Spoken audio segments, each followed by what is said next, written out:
On va vous parler tout à l'heure de XAML, mais avant ça, ça va être un petit peu l'enfer de faire mieux pour un certain Pierre Lagarde, qui va nous parler à la fois d'Office 2007, vu du développeur, mais aussi vu du client.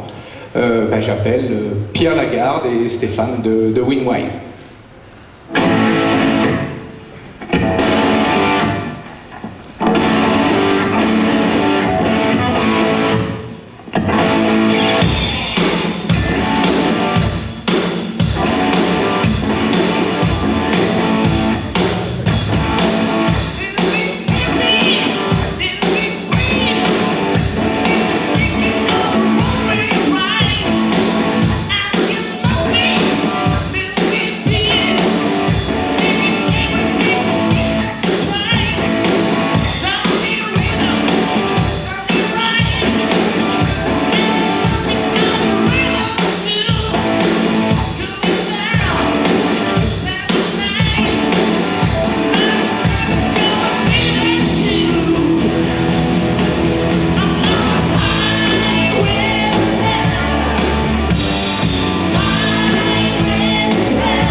Merci, bonjour à tous. Donc c'est avec un plaisir que je vais vous présenter donc, cette session sur Office avec Stéphane Cordonnier de Winwise. Alors pour ceux qui étaient là il y a 2 ans, en fait c'était pour la première fois à un Helpdesk qu'on présentait Office. Alors pourquoi on présentait Office? Puisqu'il y a 2 ans, en 2003, 2004, on présentait en fait la nouvelle plateforme de développement qui était Office System. On avait rajouté System à Office pour justement dire que c'était maintenant une plateforme de développement.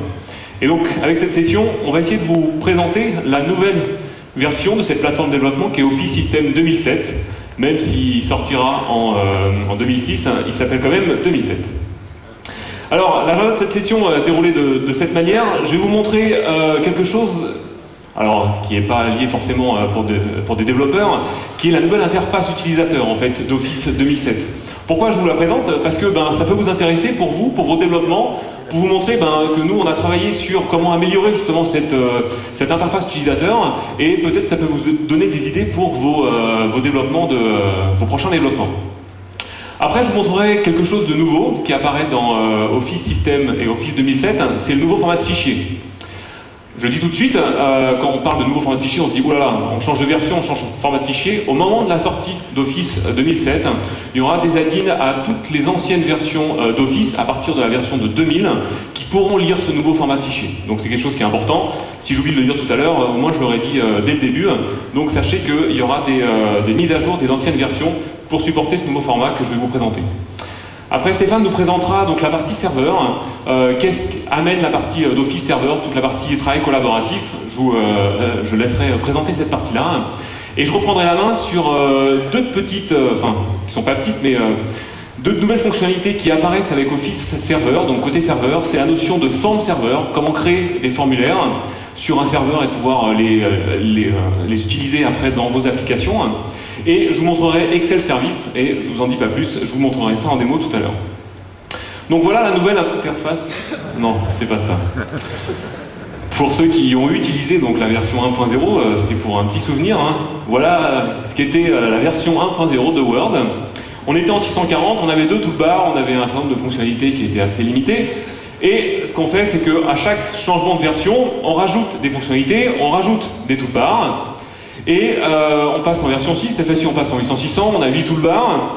On avance en 95, 9 toolbars, toujours en 800-600. En 96, 1024, 18 toolbars. Là, on commence à essayer de choisir un petit peu les toolbars, un petit peu customiser ces toolbars. D'ailleurs, on a même rajouté, il y avait tellement de choses dans les menus, un système de compression de menus qui a essayé d'afficher le menu les plus souvent utilisés. Puis après, on n'avait plus de place ni dans les toolbars ni dans les menus. Alors qu'est-ce qu'on a fait? On a rajouté un panel à droite, avec des actions aussi, plus rapides pour accéder aux fonctionnalités. 30 toolbars, on commence vraiment à plus savoir quel toolbar utiliser. Et puis après, on avait rajouté un peu de couleur, beaucoup plus de toujours 31 toolbars, mais cette fois-ci, beaucoup plus de panels à droite pour justement arriver à avoir de la fonctionnalité qui soit disponible en fonction de là où on était. qu'est-ce que devient cette nouvelle version? Alors, je vais vous la présenter.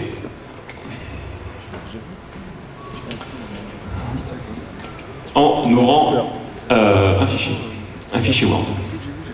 Alors, voilà cette nouvelle version. Est-ce qu'il y a des menus? La réponse est non. Il n'y a plus de menu.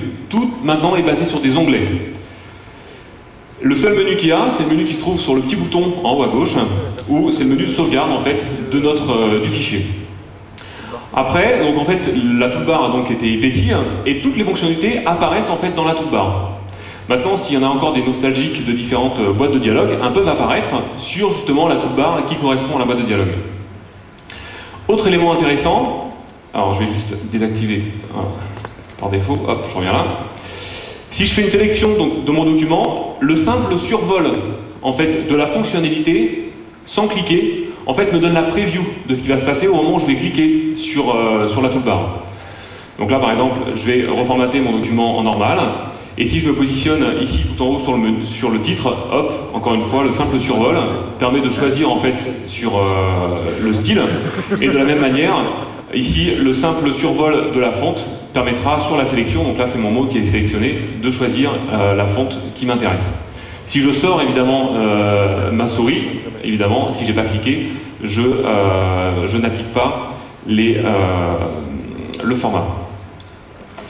Autre élément, quand je veux insérer par exemple un pied de page, aujourd'hui c'est peut-être relativement compliqué, directement dans l'onglet d'insertion, je vais pouvoir facilement insérer un en-tête et un pied de page. J'ai même une preview, donc des thèmes. Ces thèmes peuvent être partagés, on peut les mettre sur un répertoire réseau par exemple.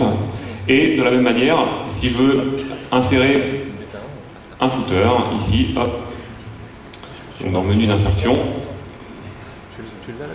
instantanément, donc je peux, encore une fois, le survol et le clic sur la fonctionnalité pour la voir apparaître.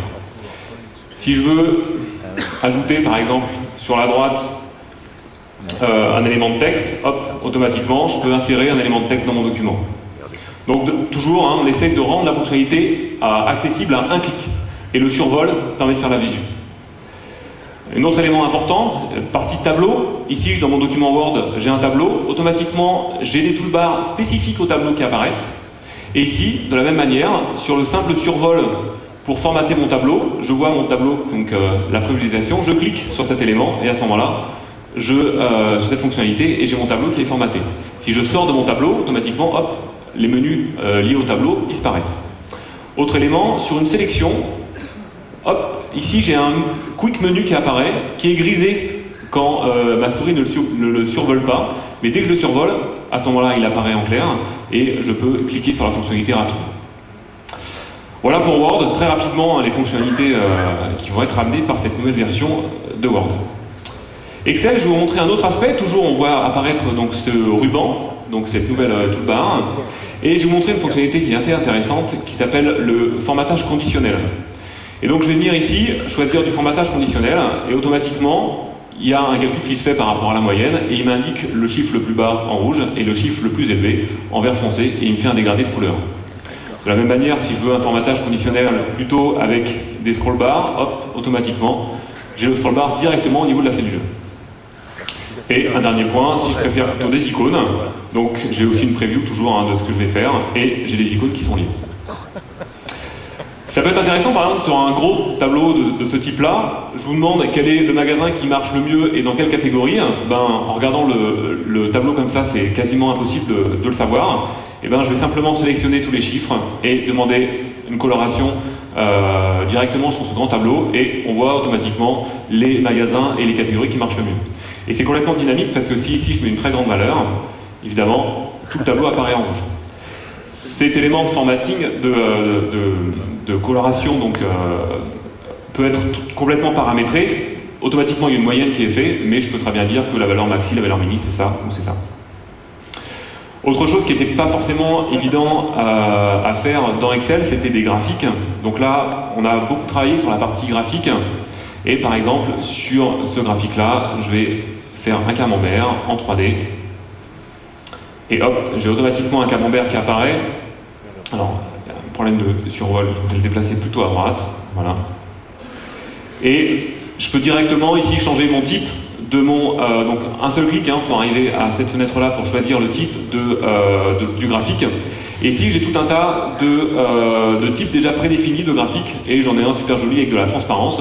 Et donc j'ai des thèmes en fait qui vont être associés à des graphiques. Le dernier point, c'est PowerPoint.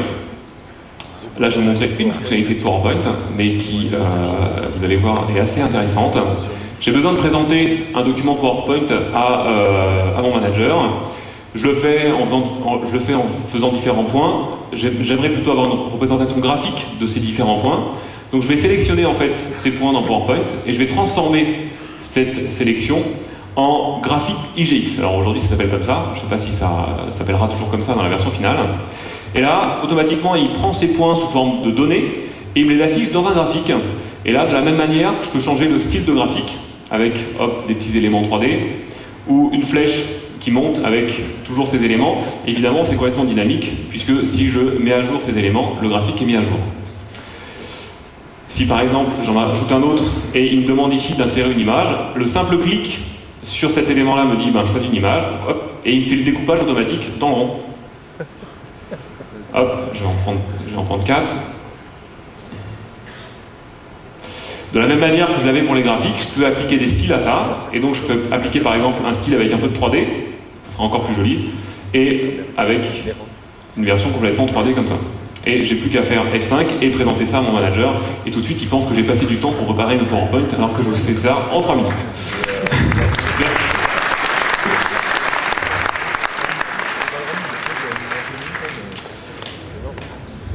Alors, ça c'était l'interface. Lié à ça, il y a un nouveau format de fichier donc, qui est lié à Office System 2007, qui est un format de fichier qui est maintenant structuré sous forme d'un fichier zip. Donc pour vous développeurs, je vous dis que c'est un zip. Pour l'utilisateur évidemment final, lui il verra qu'un document normal, sauf qu'il aura la dernière lettre qui sera un X. Donc on aura les DocX, les Excel X et les PowerPoint X. Dans ce zip, il y a quoi? Il y a un certain nombre d'éléments, il y a des répertoires, il y a un fichier qui va m'indiquer les différents types de fichiers qui sont dans ce répertoire et les différents médias qui sont à l'intérieur de mon document. Par exemple, un document Word, si je rajoute une image, et moi je veux que l'image reste en JPEG. Donc cette image sera en JPEG dans mon zip. Je vais vous montrer comment ça fonctionne. Il faut savoir que ce format de fichier, en fait, ça s'appelle donc l'Open Package Convention. Donc il est supporté donc, par Office 2007. XPS aussi le supporte, je vous en parlais d'XPS, Mitsu vous en reparlera de ce nouveau format lié à l'impression, donc qui est proche du PDF. Et aussi vous pouvez faire vos formats personnalisés. Donc vous en tant que développeur, si vous avez besoin de faire une application qui a besoin de générer et de sauvegarder vos documents dans un fichier, qu'est-ce qu'on fait aujourd'hui? On s'invente en fait un format de fichier. Maintenant ce format de fichier est ouvert et on peut l'attaquer par quoi? Par l'API qui est amenée par WinFX. Je vais vous le montrer en démonstration. Et là-dessous, évidemment, on a toute la partie zip et toute la partie conteneur, et on a aussi la partie droit. On y reviendra aussi sur cette partie droit tout à l'heure. Donc je vais vous faire une petite démo de cette partie-là.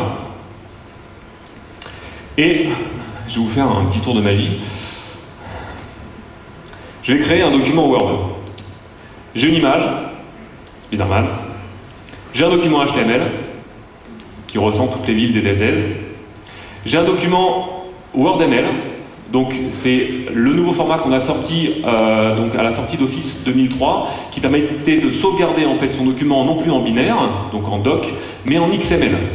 Et donc on a tout un format lié à ce document pour spécifier les paragraphes, les choses comme ça, qui s'appelle le WordML. On a l'équivalent évidemment en XLML.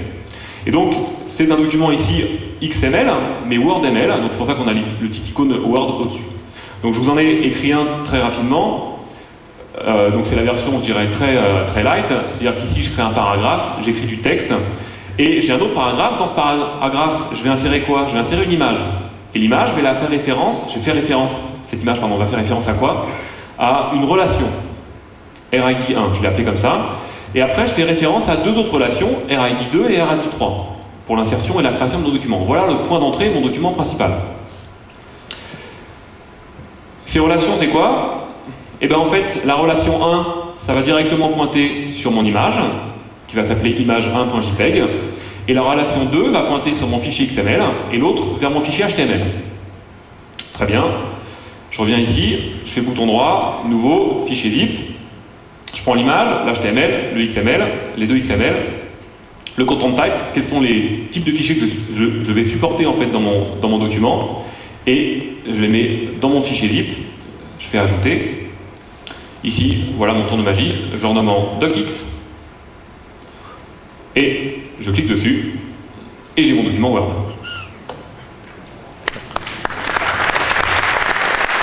Bon, malheureusement, on ne fait pas de copier-coller quand on développe, on essaye de faire quelque chose qui soit un peu automatique. Donc, pour faire ça, on a fourni une API. Une API que je vais vous montrer rapidement. Où est stockée cette API? Elle est stockée dans WinFX. Son package, c'est quoi? C'est system.io.package, qui est amené donc par WinFX. Donc, une fois que vous avez installé WinFX sur votre poste de développement et que l'utilisateur qui utilisera votre application l'a installé, hop, je remonte ici. Vous faites référence à une assembly qui s'appelle Windows Base, qui va vous amener en fait io.package. Et là, qu'est-ce que je fais? Eh bien, je vais créer un document Word et autre chose. Et donc là, je vais vous montrer comment on peut créer un autre type de document. Je vais créer un document que je vais appeler un album X, où dedans je vais stocker des images et je vais stocker des métadonnées liées à ces images. Donc là, je vais plutôt commenter en fait la partie custom parce que je vous ai montré la partie Word, donc je vais plutôt commenter la partie ici album X. Je crée donc ici un package, j'utilise donc ici le namespace package.open et je crée un album X, file create, et je le mets en read-write. Qu'est-ce que je fais après? Je vais stocker à l'intérieur un document XML qui va sauvegarder les métadonnées liées à mes images que je vais stocker dans le fichier zip, mes images, en fichier JPEG tout à fait de manière standard. Donc pour faire simple, je vous donne une petite astuce pour ceux qui ne connaissent pas. Pour écrire un fichier XML, on part évidemment d'un schéma. J'ai écrit mon schéma dans Visual Studio et j'utilise un petit truc qui est sympa dans Visual Studio, c'est ici le Custom Tools lié à un fichier XSD qui s'appelle le MS Data Set Generator, qui permet de créer à partir d'un fichier XSD un dataset typé. Ça permet d'écrire quoi? Ici dans mon document main, je peux directement ici créer un nouveau photo au pluriel, donc c'est le dataset typé qui vient d'être créé par rapport à mon fichier XSD, et je peux directement ajouter des images. Donc là, je l'ai mis en dur, j'ai mis un référence ID, comme les relations que je vous ai parlé tout à l'heure au niveau de l'image. Je lui donne ici un titre sur l'image, une date, et puis un nombre d'étoiles pour savoir si l'image est bien ou pas. Une fois que j'ai ajouté ça, je peux directement récupérer le XML qui est généré par rapport à ce dataset typé, et ce XML, qu'est-ce que j'en fais? Je vais l'insérer dans mon package. Comment je l'insère? Eh bien, j'utilise toujours le namespace package, .create part, et à ce moment-là, je vais directement, par un stream, ajouter mon XML dans mon zip. Donc ça, c'est par programmation, ce que je faisais tout à l'heure en faisant un drag and drop. Qu'est-ce que je fais après? Je vais faire ma fameuse relation, et là, je vais faire une relation entre l'image et mon document, mon document XML qui est mon donnée XML. Pour que quand je vais relire en fait mon document ici, mon album X, je vais parcourir mon fichier XML et puis après, grâce aux relations, je vais retrouver les images qui sont liées à mon document. Après, donc, je rajoute l'image. Une fois que j'ai rajouté la relation, je rajoute l'image. Donc de la même manière, je prends l'image et je la rajoute sur un flux binaire dans mon package. Après, donc, je rajoute plus d'images et à la fin, je crée le point d'entrée de mon package en disant le point d'entrée, c'est mon document ici, mon données XML. C'est à partir de lui que tu vas commencer. Ça sera le point d'entrée en fait au niveau de mon package. Donc, je vais lancer cette application. Je vais cliquer sur les différents boutons. Je rajoute un peu plus d'images pour que ça soit un peu plus joli. Et je ferme mon package. Donc là, je fais un package close. Et qu'est-ce que je retrouve ici?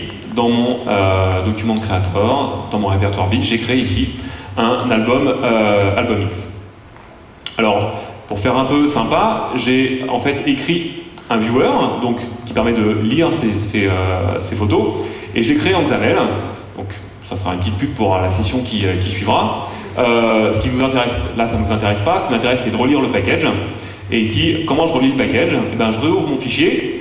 Je parcours mon fichier de données XML et je vais parcourir du coup les relations, aller chercher les relations et associer donc les données à chaque relation. Donc toujours en utilisant le même namespace. Donc là, je vais lancer cette application.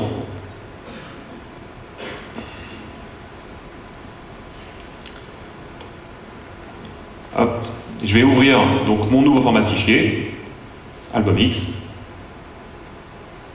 Et voilà, donc là, j'ai lu en fait mes images qui sont dans le VIP, je vais vous le montrer tout à l'heure, et j'affiche tout en bas ici les métadonnées liées à chaque image, automatiquement. Donc je ne vous ai pas menti, puisque ici, si je fais comme tout à l'heure et que je renomme ce album mix en zip, et que je l'ouvre, et ben je retrouve bien toutes mes images que j'ai stockées moi dans le répertoire album média. Voilà ce qu'offre en fait ce fameux Open Package Convention qui est utilisé par Word et que vous pouvez utiliser dans vos applications. Je vous ai parlé tout à l'heure de...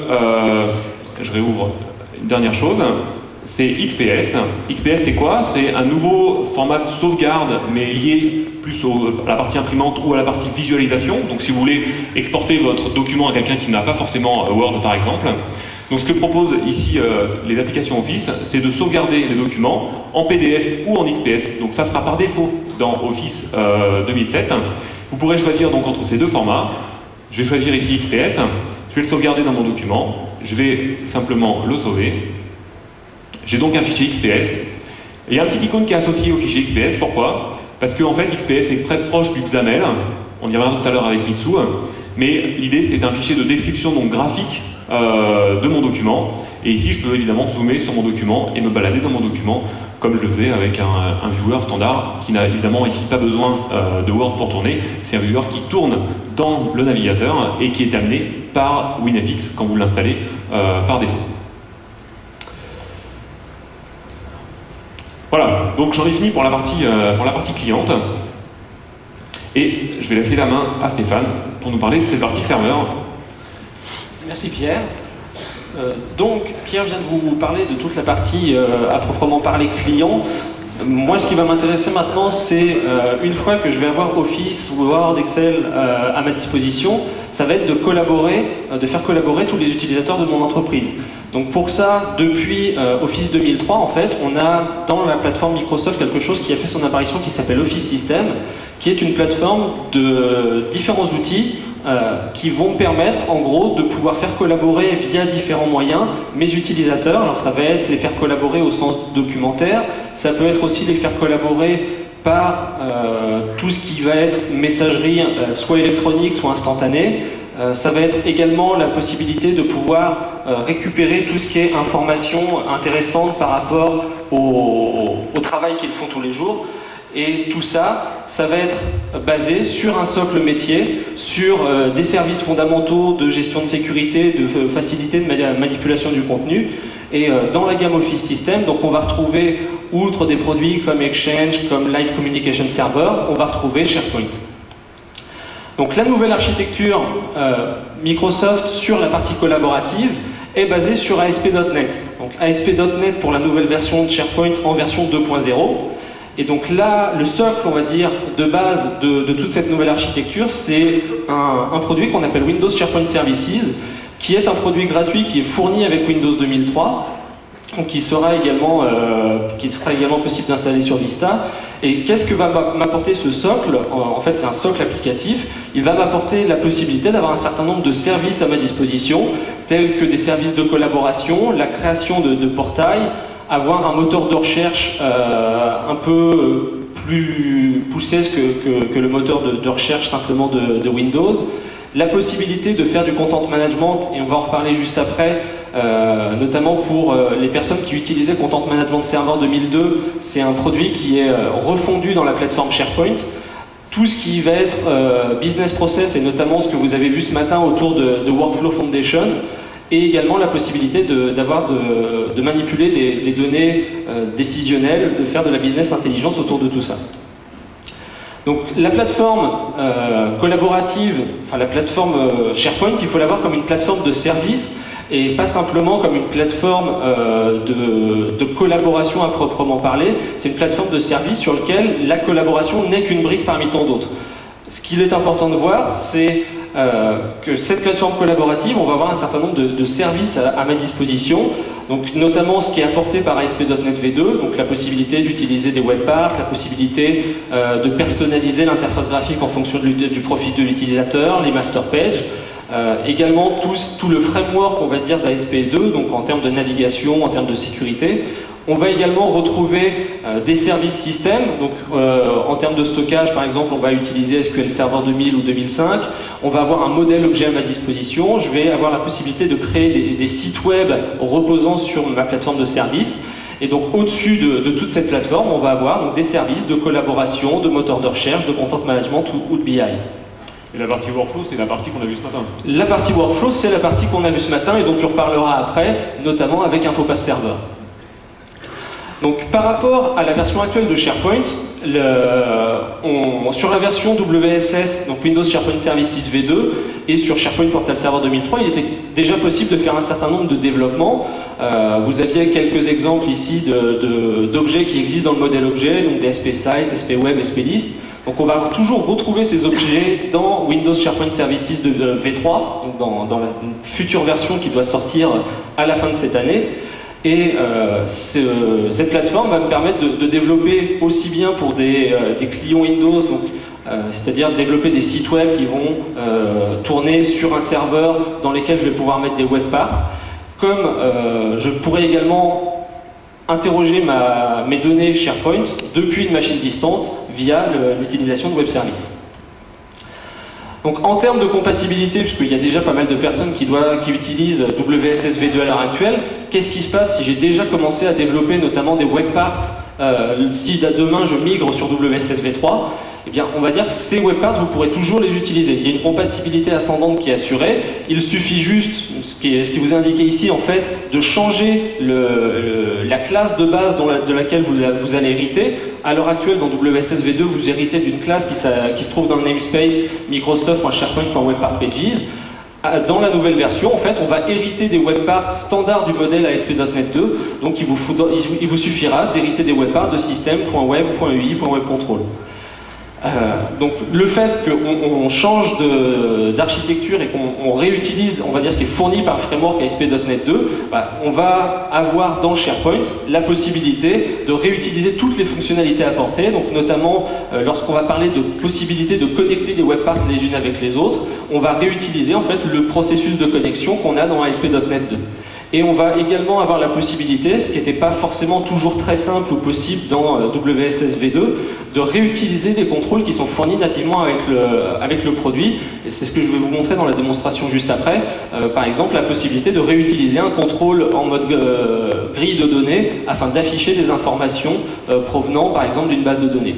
Par contre, on n'a toujours pas la possibilité, malheureusement, de développer des web parts sous forme de user control. C'est pas nativement fourni avec SharePoint, sauf si vous utilisez, comme c'est le cas à l'heure actuelle sur WSS V2, vous avez un composant qu'on appelle la Smart Part. Sur WSS V3, il en existe une nouvelle version qu'on appelle Son of Smart Part. Donc je vais vous montrer une première démonstration sur la création de web part au nouveau format ASP.NET V2 dans SharePoint V3. Donc pour ça, j'ai tout simplement un modèle de projet dans Visual Studio qui est déjà tout fait. Donc dans lequel j'ai ici ma web part. Donc je vois ici ma web part Hello World qui hérite du modèle web part, mais cette fois qui se trouve, on le voit bien, dans system.web.ui et non plus dans le namespace SharePoint à proprement parler.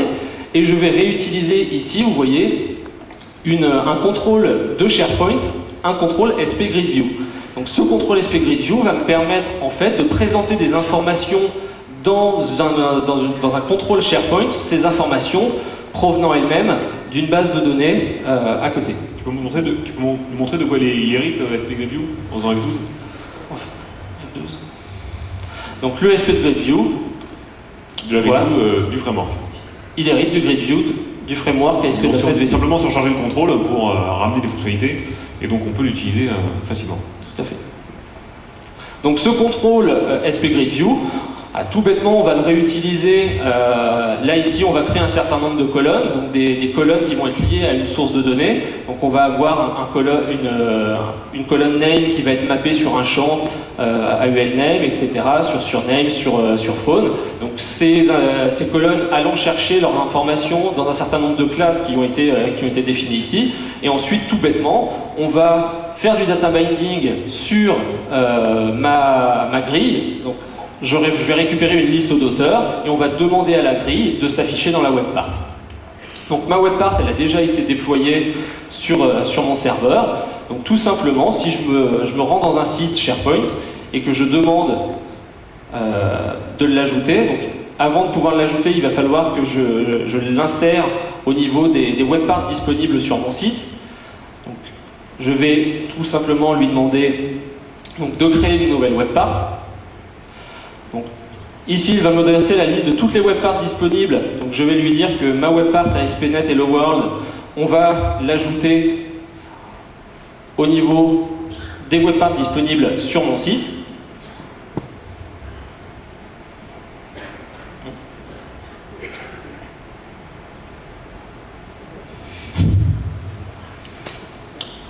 Voilà, donc j'ai ma webpart Hello World. Donc vous voyez, on a également ici la possibilité, je suis dans du WSS v3, on va retrouver pour les personnes qui connaissent déjà SharePoint un mix entre des webparts classiques WSS v2 qui sont ici identifiés par des fichiers DWP et le nouveau format de webpart .NET 2 identifié par les fichiers .webpart. Donc j'ai un mix ici de différentes webparts v2 ou v3. Donc maintenant que ma webpart a été ajouté dans la liste des webparts disponibles, je vais pouvoir tout simplement l'ajouter dans ma page. Et donc je dois la retrouver quelque part dans la liste. Hop, donc la ASP.NET Hello World. Et si je demande de l'ajouter, elle va se connecter à la base de données, récupérer des informations, et on le voit ici, elle est affichée dans un contrôle ASP Grid View avec un petit peu de mise en page sur la présentation des données.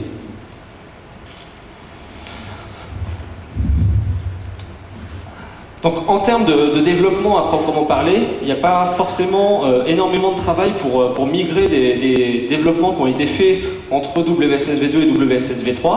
Par contre, et c'est ce qui va nous intéresser dans la prochaine démonstration, ça va être toutes les nouvelles fonctionnalités. Donc des fonctionnalités, il en existe un certain nombre qui sont attendues depuis pas mal de temps par les gens qui utilisent à l'heure actuelle SharePoint.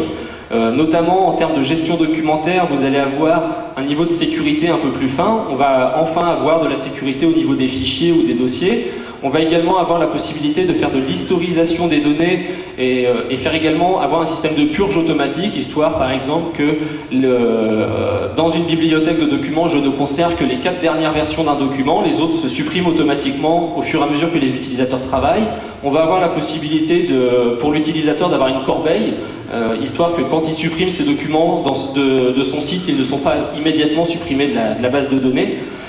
On va également avoir en termes d'interface web tous les apports proposés par ASP.NET 2, donc en l'occurrence toute la possibilité par exemple de rendre mes pages SharePoint visualisables sur des périphériques mobiles. Donc on a parlé des webparts, mais on va retrouver aussi la notion de master page ou les contrôles de navigation. Et pour les processus, on va dire un peu plus bas niveau, on va retrouver donc l'intégration à Workflow Foundation, donc que vous avez vu ce matin pour toute la partie workflow que je vais vous montrer pendant la démonstration, donc du workflow documentaire. On va également avoir la possibilité avec un nouveau produit que vous voyez ici qui s'appelle SharePoint Designer, qui est en fait le nouveau nom de FrontPage. Donc SharePoint Designer va me permettre, outre le fait de modifier les sites SharePoint, il va également me permettre de manière totalement graphique de pouvoir créer des workflows via le XOML dont Pascal vous a parlé ce matin. Et on va avoir après également d'autres petites fonctionnalités comme le fait d'avoir des événements synchrones ou asynchrones. Donc la deuxième démonstration sur SharePoint. Donc, en termes de nouvelles fonctionnalités, donc on va, je vais d'abord commencer par supprimer ma webpart, ce sera plus simple. Donc on va retrouver dans SharePoint la possibilité d'avoir des bibliothèques de documents dans lesquelles je vais pouvoir télécharger des documents, les visualiser. Donc là, on n'a pas de différence fondamentale par rapport à la version actuelle. La première grosse différence, c'est ce que je vous disais, la possibilité d'avoir une corbeille sur SharePoint. Donc par exemple, si ici je supprime mon document, le document n'est pas immédiatement supprimé de la base de données. En fait, ici, mon document a été mis dans une corbeille et l'utilisateur a la possibilité très simplement de récupérer ce document via sa corbeille. Et donc, si jamais dans sa corbeille, il décide de réellement supprimer le document, Là aussi, le document n'est pas réellement supprimé, puisqu'en fait, la corbeille est une corbeille à 2 niveaux. C'est-à-dire que lorsque l'utilisateur vide sa corbeille, les documents sont placés dans une super corbeille gérée par l'administrateur, et l'administrateur a la possibilité, donc à tout moment, donc si je vais dans la corbeille gérée par l'administrateur, donc ce qu'ils appellent ici la corbeille de la collection de sites, je vais avoir la possibilité, donc ici je retrouve les documents qui se trouvent dans la corbeille des utilisateurs, mais j'ai la corbeille, la super corbeille, et donc je peux ici demander de restaurer le document pour l'utilisateur, et en l'occurrence ici mon document a été remis à son emplacement initial, là où l'utilisateur l'avait supprimé initialement. Donc ça fait un gain de temps en termes de sauvegarde, restauration, puisqu'à l'heure actuelle dans SharePoint, quand un utilisateur supprimait un document, on était obligé de récupérer une ancienne sauvegarde pour récupérer les documents. Là on n'a plus besoin de le faire, les documents sont simplement placés dans des corbeilles, ils ne sont pas directement supprimés de la base de données. Une autre possibilité qui était énormément demandée par les utilisateurs, c'est lorsqu'ils migraient leurs documents de SharePoint dans SharePoint à partir des partages de fichiers, de récupérer les mêmes possibilités que ce qu'offrait le NTFS. Donc notamment avoir la possibilité d'avoir des permissions, soit au niveau d'un document, soit au niveau d'un dossier. Donc on a toujours la possibilité au niveau d'une bibliothèque de documents d'avoir de la sécurité. J'ai ici les permissions pour ma bibliothèque de documents, donc on est capable de retrouver que tels utilisateurs auront tel niveau de permission. Mais ces permissions ne vont pas se gérer simplement au niveau de la bibliothèque, on va également avoir la possibilité de les gérer au niveau d'un élément bien particulier. Donc ici, je suis capable, fichier par fichier, de déterminer est-ce que l'utilisateur a le droit ou non d'y accéder, comme on pourrait le faire en NTFS, et j'ai la possibilité de casser l'héritage, parce que par défaut un fichier hérite de la sécurité de son conteneur, j'ai la possibilité de casser l'héritage de mon fichier afin de déterminer qui a le droit de faire quoi, en l'occurrence. Je supprime les permissions et à tout moment, bon, c'est pas grave, et à tout moment j'ai la possibilité de réhériter des permissions si jamais l'utilisateur s'est trompé dans la manière dont il avait défini les droits. Donc, on a également la possibilité dans WSS, en fait, d'avoir différents modèles de sites. Vous avez ici un template qui vous permet de créer des blogs, comme on peut le trouver via des outils open source qui traînent à droite à gauche sur Internet. Donc on va avoir un modèle de site de blog, on va avoir un modèle de site de wiki, donc un certain nombre de nouveaux modèles. Et on a également la possibilité, maintenant dans SharePoint, de gérer n'importe quelle liste. Donc là, je vous ai montré des listes documentaires, mais on a également la possibilité, par exemple, dans une liste de tâches, de créer à l'intérieur de cette liste des dossiers, afin d'organiser les tâches par rapport à une organisation interne à votre société. Ça, c'était pas possible à l'heure actuelle dans la version de SharePoint. Donc maintenant, toutes les listes SharePoint sont vraiment identiques en termes de fonctionnalité. Je peux créer des arborescences, je peux gérer les permissions finement au niveau des éléments. Un autre élément énorme qui a été énormément demandé, c'est toute la partie workflow. Histoire que lorsque je vais télécharger un document, par exemple dans une bibliothèque de documents, que ce document soit soumis à l'approbation de ma hiérarchie. Donc on a la possibilité au niveau d'une bibliothèque de définir les paramètres de workflow, et en l'occurrence ici j'ai un workflow qui s'appelle doclib_approval, sur lequel donc on va retrouver quel est le modèle qui va être utilisé. Donc il y a un certain nombre de modèles qui sont fournis en standard avec SharePoint qui vont vous permettre de faire des approbations en série et en parallèle, et c'est là où Workflow Foundation est intéressant, puisque Workflow Foundation va vous permettre d'enrichir la liste des workflows afin d'avoir des choses qui sont vraiment propres à votre organisation en termes de workflow documentaire par exemple. Donc on va après avoir un certain nombre de paramètres spécifiques au workflow. Donc lorsque mon workflow va se déclencher, je vais avoir des tâches qui vont être affectées à mes approbateurs, dans quelle liste je vais les mettre. Donc avoir des options, quand est-ce que mon workflow va démarrer, est-ce qu'il démarre automatiquement ou pas. Et on a également la possibilité de définir ce que je vais avoir sur l'écran juste après, par exemple, qui est l'approbateur qui va être mis par défaut lorsque mon workflow va se déclencher. Donc le plus simple est de regarder comment ça fonctionne. Donc si jamais je retourne dans ma bibliothèque de documents et que je télécharge un fichier, donc on va prendre un fichier, par exemple sur les fichiers que Pierre a mis. Donc je télécharge un fichier dans SharePoint.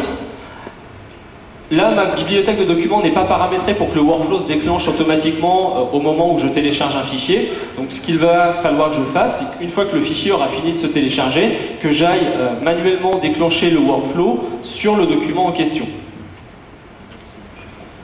Alors oui, plus petit. J'aurais pu prendre un fichier plus petit. Ce qui est important, enfin, pour faire la relation entre ce qu'on a vu ce matin, en fait, dans le SDK de SharePoint, justement pour customiser ces workflows, parce que là, il y a des workflows prédéfinis par défaut. Si vous voulez faire vos propres workflows, en fait, ce qu'on fournit dans le SDK, c'est des activités. Vraiment, c'est ce qui a été fait dans les démonstrations. On a fait des custom activities. Et en fait, là, il y aura des activités spécifiques à SharePoint pour aller chercher des éléments dans des listes, récupérer, enfin, créer des tâches et des activités qui sont liées évidemment à SharePoint. Au fonctionnement de SharePoint.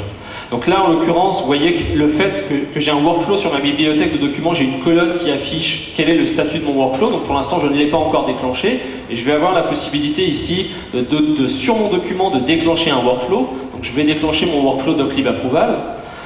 Donc, sur lequel les paramètres sont déjà complétés, c'est Pierre Lag, l'approbateur. Donc je vais demander de démarrer le workflow. Donc là, en l'occurrence, l'écran que vous voyez, ça va être du Infopass Form Server qui va gérer toute la partie workflow, dont Pierre vous reparlera juste après. Et là, je vois qu'à l'heure actuelle, mon workflow est en attente.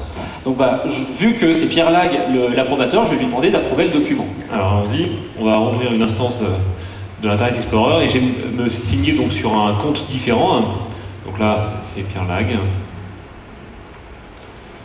avec mon mot de passe. Et donc là, quand j'arrive sur le site donc démo et que je vais dans mes tâches, eh bien, je vois que j'ai bien une tâche à faire qui est justement d'approuver le document. Donc je vais venir cliquer sur la tâche et je peux écrire un commentaire, je peux approuver ou rejeter le document. Donc je vais simplement approuver le document et je vais redonner la main à Stéphane. Et normalement... Et si je retourne dans la document library, donc dans ma bibliothèque de documents de l'autre côté, et que je demande de réactualiser ma page, théoriquement, je vois qu'effectivement, mon document a été approuvé, donc le workflow est complété. Tu peux cliquer dessus, on a tout le détail de... si je clique dessus, qui a fait ça quand, à quelle heure, etc. J'ai tout l'historique de par où est passé mon workflow quand il s'est exécuté. Donc là, en l'occurrence, on a un certain nombre de fonctionnalités, on va dire, qu'on avait déjà dans SharePoint, la version 2, et on a rajouté des fonctionnalités, donc la gestion de sécurité, les workflows. On peut avoir besoin... Parce que justement, enfin là, tu as déposé un PowerPoint dans une liste documentaire. Est-ce qu'il n'y a pas une liste qui serait spécifique au PowerPoint pour justement partager, en fait, non pas le fichier, mais la diapositive pour la diffuser à plusieurs personnes, mais justement juste au niveau de la diapositive et pas au niveau du fichier. Donc là, en l'occurrence, il n'y a pas une telle liste dans SharePoint, mais on aurait la possibilité de créer ce genre de liste via des nouveaux modèles et via notamment un nouveau concept qui fait apparaître lorsqu'on va vouloir ajouter des fonctionnalités à un site, mais sans avoir forcément des compétences en développement .NET, on va avoir la possibilité de rajouter des fonctionnalités via ce qu'on appelle des features. Donc qu'est-ce que c'est qu'une feature dans SharePoint ? C'est tout bêtement en fait un fichier XML. Donc ici, pour les gens qui connaissent un peu SharePoint, on va retrouver l'arborescence dans laquelle sont stockés tous les templates de site. Et on a un nouveau dossier qui fait son apparition, qui est le dossier Features, dans lequel on va retrouver donc un certain nombre de contrôles qui vont me rajouter des fonctionnalités. Et j'ai ici une feature qui s'appelle Lightup, dans laquelle je vais avoir en fait... Donc je vais avoir un fichier XML où, tout bêtement, je vais définir que je veux, par exemple, là en l'occurrence, rajouter des custom actions à différents niveaux. Donc là en l'occurrence, je veux rajouter une custom action sur les listes. Donc les listes de tel type, je vais afficher des labels et dire, par exemple, lorsque je cliquerai sur cette custom action, en fait, ça appellera une page bien particulière dans mon site. Donc on a comme ça la possibilité, simplement en créant un fichier XML et en donnant la syntaxe qui va bien par rapport à ce que SharePoint attend, de rajouter un certain nombre de fonctionnalités dans mon site sans avoir forcément besoin de développer des choses en .NET derrière. Donc ma feature, comment on va l'activer? Si je retourne dans mon site, donc je retourne au niveau des paramètres de mon site, je vais avoir donc les site features. J'ai pris la mauvaise fenêtre, c'était l'autre. Donc si je prends les site features, il a gardé la même identité, c'est pas grave. On va se réauthentifier en tant qu'admin. On va fermer la fenêtre.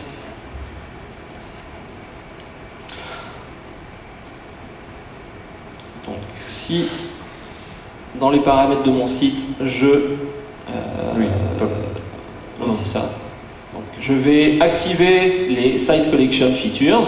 Donc, je dois avoir ici une feature qui s'appelle Light Up. Donc, je vais simplement activer cette feature. Donc, c'est la description XML que je viens de vous montrer. On va l'activer au niveau de mes sites. Et le fait de l'avoir activé va me rajouter un certain nombre de fonctionnalités. Là, en l'occurrence, ma feature, elle va me rajouter des nouvelles actions au niveau des menus d'administration. Elle va également me rajouter au niveau de mes bibliothèques de documents, vous voyez ici, de nouvelles entrées dans l'interface graphique. On va également avoir la possibilité de rajouter des choses dans les menus contextuels sur les éléments de liste. Donc là, sans avoir rien développé en termes de .NET, j'ai déjà commencé à personnaliser toute la partie interface graphique de mes sites et donc avoir un peu embelli le fonctionnement de SharePoint.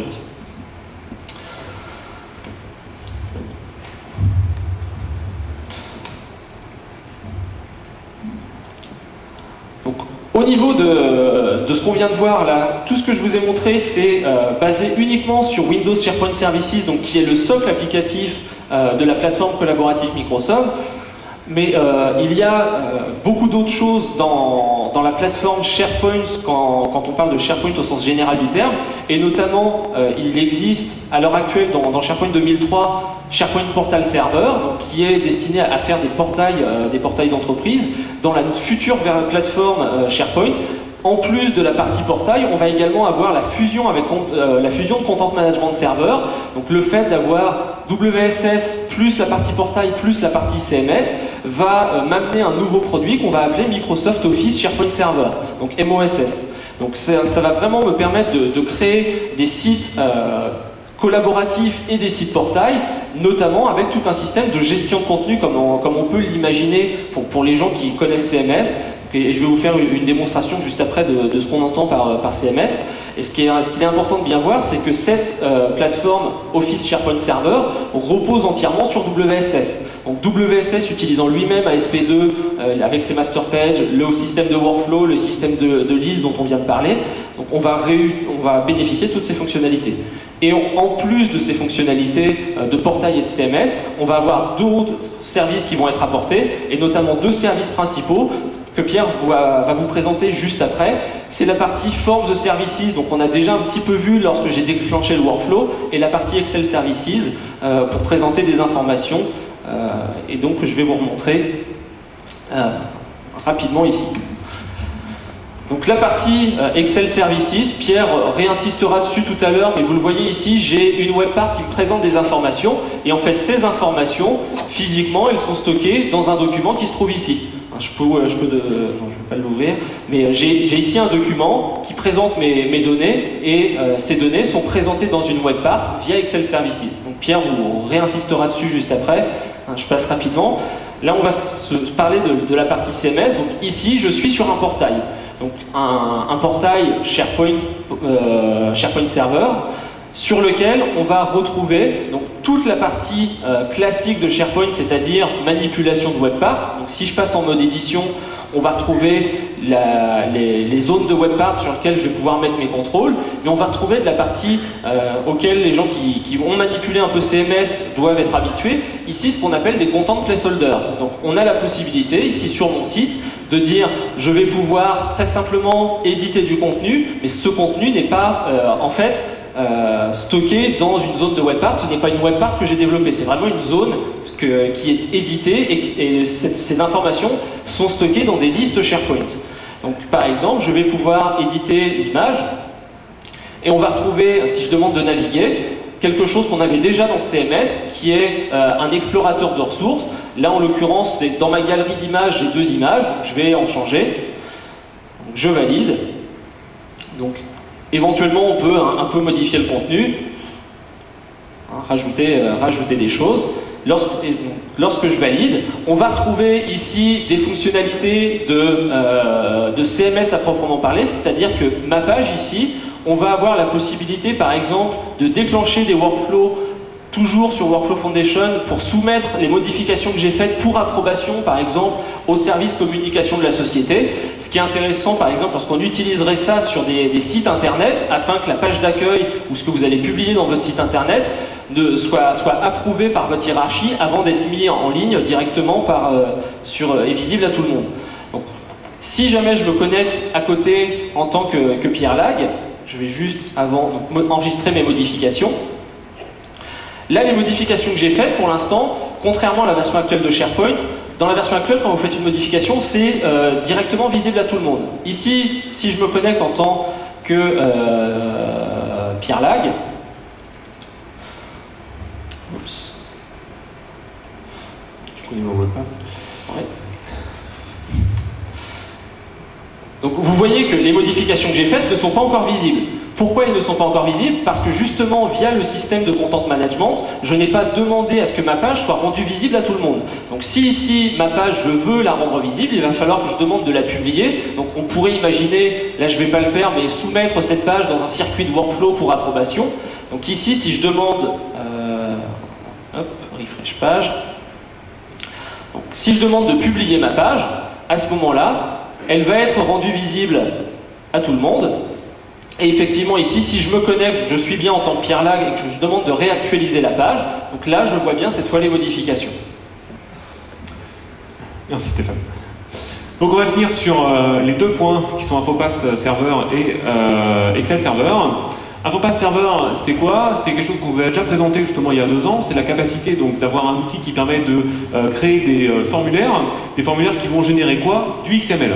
Sauf que dans l'ancienne version, la difficulté c'était que cette application ne fonctionnait, enfin, on pouvait créer des formulaires mais qui allaient tourner que dans Infopass, donc il fallait avoir l'outil Infopass pour exécuter ces formulaires. Et on va fournir donc avec cette nouvelle version des nouveaux scénarios justement d'utilisation de ces formulaires. Et une chose importante, c'est que dans cette version bêta d'Infopass, on a la capacité d'injecter en fait de l'intelligence en .NET grâce à un outil qui s'appelle VSTA. VSTA, c'est Visual Studio Tools for Application. Et donc là, je vais rattraper tous ceux que Office ne les intéresse pas forcément beaucoup. Là, vous allez voir que c'est quelque chose qui est intéressant puisque vous allez pouvoir utiliser dans vos applications VSTA. Les nouveaux scénarios d'Infopass, c'est quoi? C'est la capacité maintenant de publier son formulaire à travers du web, à travers évidemment une application Infopass, à travers de la messagerie, et aussi à travers une application Windows, on va pouvoir hoster en fait Infopass. Donc je vais vous faire une petite démo.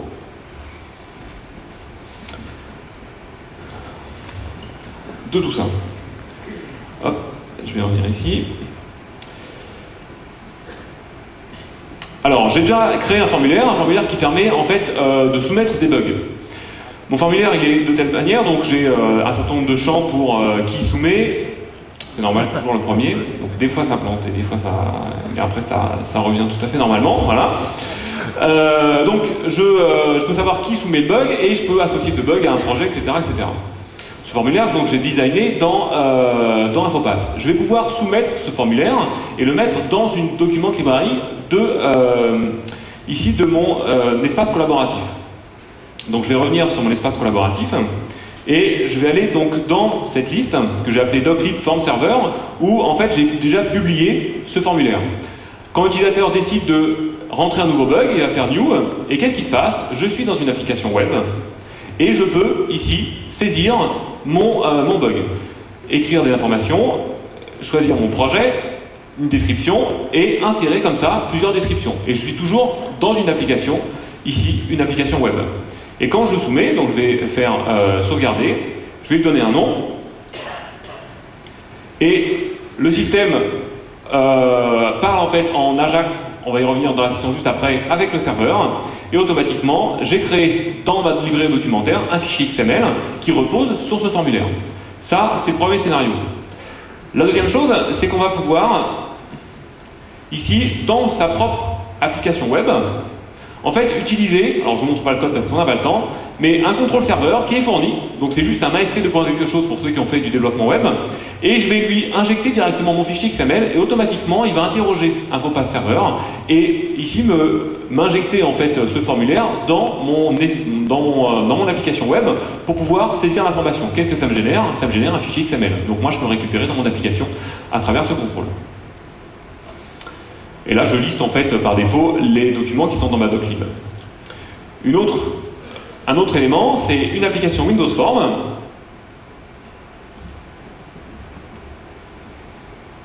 Donc c'est un autre scénario où là j'ai une application Windows Form. Alors évidemment c'est mon projet web. Je me suis trompé.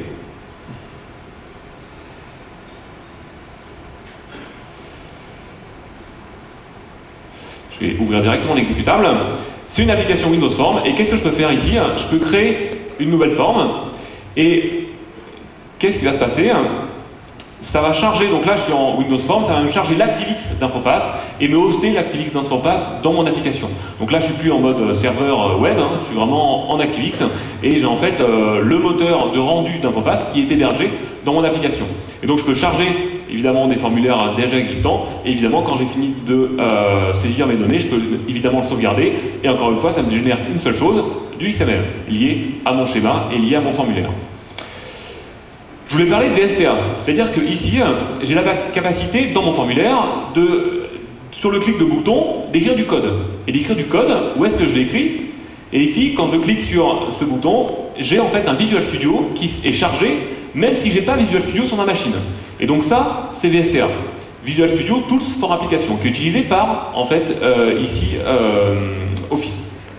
J'écris du code .NET, en l'occurrence ici, je vais écrire dans un des champs, en fait, je vais écrire administrateur. Je vais le fermer. La question qu'on peut se poser, c'est que, ok, mais si je le déploie, ça, en web, qu'est-ce qui se passe? Puisque là, j'ai écrit du code, une assembly, une DLL, qui est dans mon formulaire, qu'est-ce qui va se passer sur mon serveur? Et donc là, je vais revenir à mon serveur, et j'ai déjà déployé ce formulaire, mais je vais juste, en fait, le configurer, et dire que ici dans les settings avancés de ma liste, que j'ai plusieurs types de documents possibles dans cette liste, et je vais rajouter un nouveau type de document, et c'est le formulaire avec du code VSTA que je vais rajouter. Et qu'est-ce que ça me permet de faire? Si je reviens ici à mon formulaire, je peux maintenant faire ou un formulaire standard ou un formulaire avec du code VSTA. Je vais simplement l'ouvrir, j'ai mon bouton, et regardez bien ce qui se passe quand je clique sur mon bouton. J'ai un aller-retour serveur qui est fait, alors c'est très rapide, c'est fait en Ajax. L'événement clic du bouton est déclenché sur le serveur et le traitement est fait et il me renvoie le formulaire mis à jour en mode web et me rafraîchit mon application web ici. Et j'ai ici l'administrateur qui est codé. Donc l'ADLL est bien exécuté sur le serveur. Encore heureux. Alors maintenant, je rattrape tout le monde pour VSTA, pour tous ceux qui se sont endormis pendant ma session Office. Je suis sûr qu'il y en a. Alors, ici, je viens donc sur un projet donc, qui sort tout droit du SDK. Alors attention, c'est assez marrant. Un SDK, c'est le SDK de quoi? De Visual Studio 2005. En fait, on a sorti un SDK à notre outil de développement. Dans ce SDK, il y a un exemple très sympa qui explique et qui montre VSTA. Voilà cet exemple. C'est une sorte de paint. Je vais créer des nouveaux onglets et je vais déposer ici des boutons, des ronds, des carrés sur mon espace et les déplacer. Ça, vous me dites, c'est pas intéressant, où est VSTA? Je vais créer un nouvel onglet et là je vais enregistrer ce que je suis en train de faire. Je vais déposer un carré et un rond et je vais stopper. Avant que ça plante, voilà, il faut fermer Visual Studio s'il y en a un qui tourne, je l'arrête. Qu'est-ce qui se passe? Là, j'ai Visual Studio qui est chargé par mon application et qui me dit voilà ce que tu viens de faire. Tu viens de déposer un carré et un rectangle. Qu'est-ce que tu veux faire d'autre? Eh ben, hop, je vais écrire du code. INTI égal à 0, I inférieur à 5, I plus, hop, je fais une petite boucle. Je vois qu'il y a les paramètres en variable ici qui sont par exemple les coordonnées x, donc je vais faire par exemple i fois 100 et je vais faire ici i fois 100.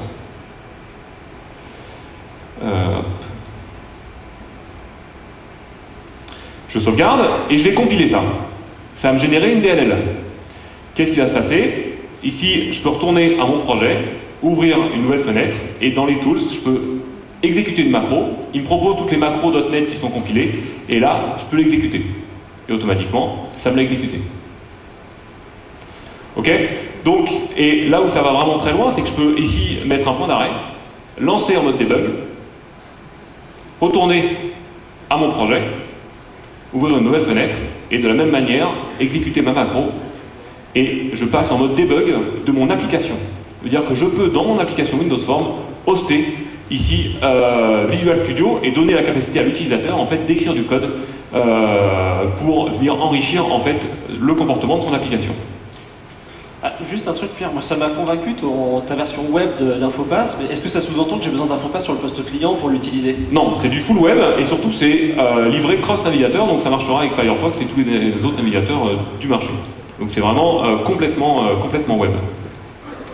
Alors, pour finir, je passe le slide, je vous montre rapidement donc, un document Excel que je vais publier pour qu'il soit publié en mode web.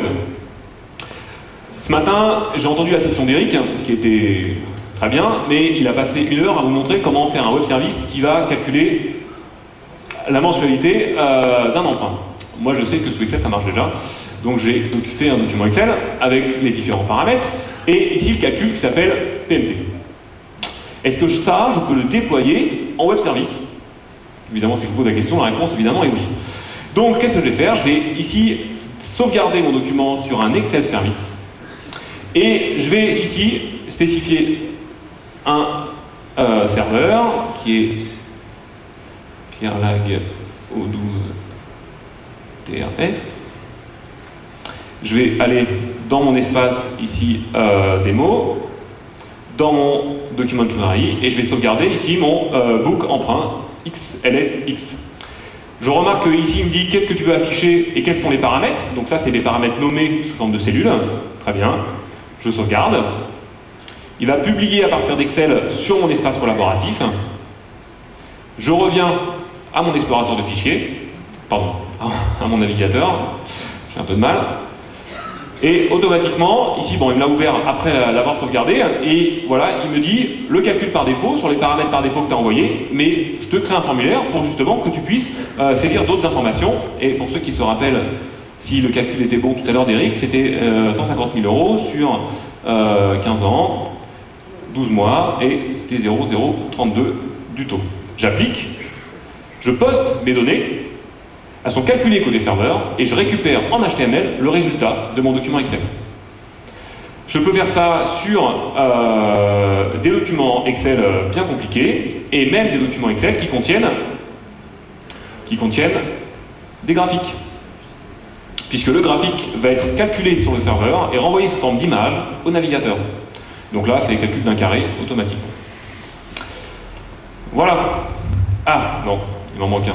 Excuse-moi Eric, il en manque une démo puisque je vous ai dit que j'allais le déployer en web service. J'ai voulu aller trop vite. Donc, ici, j'ai un projet, voilà, qui en fait, une application Windows qui va en fait venir appeler mon web service Excel, qui était le but principal. Donc j'ai fait un formulaire très simple qui référence l'URL de mon fichier XLSX qui est déployé, et j'ai fait une référence web sur mon serveur, donc sur un web service générique, qui est le web service qui s'appelle Excel Service, auquel je vais passer le fichier et les différents paramètres. Et sur le calcul, qu'est-ce que je fais? J'appelle le web service en lui passant les différents paramètres. J'exécute. Qu'est-ce qui se passe au calcul? J'appelle le web service avec les différents paramètres et je récupère le résultat directement typé par Excel au sein de mon web service. Donc si vous avez des personnes qui font des fichiers Excel très complexes et que vous avez du mal à le recoder, il suffit maintenant de le déployer sous forme de web service et directement de l'appeler dans vos applications.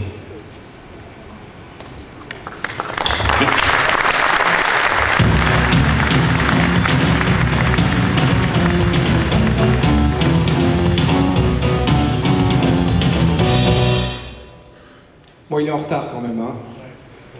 Je le tacle? Non, ouais.